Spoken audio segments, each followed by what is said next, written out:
ایک تیسرے صحابی ہیں جس کا نام حضرت عثمان غنی رضی اللہ تعالیٰ عنہ ہے، بڑے مالدار ہیں، وہ بھی آئے حضور کے در پہ۔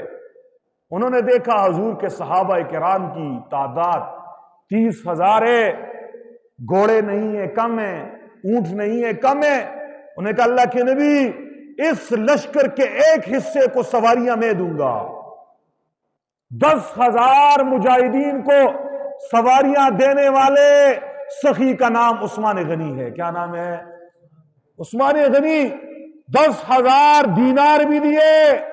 فرمایا اللہ کے نبی 10,000 دینار، 10,000 مجاہدین کو گھوڑے، اونٹ، 10,000 مجاہدین کو تلوار، نیزہ، زرہ، نیام، خود، 10,000 مجاہدین کو راشن میں عثمان دوں گا۔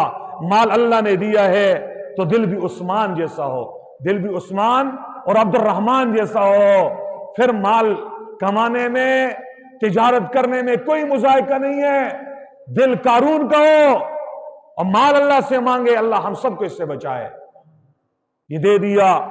نبی پاک صلی اللہ علیہ وسلم نے حضرت عثمان غنی رضی اللہ تعالیٰ عنہ کے 10,000 دینار سونے کے سکوں کو حضور دیکھ رہے ہیں، چمک رہے ہیں نا، حضور اس میں سے ہاتھ ڈال رہے ہیں، اچھال رہے ہیں، ہوا میں یوں اچھال رہے ہیں، چہرہ خوشی سے چودھویں کے چاند کی طرح چمک رہا ہے۔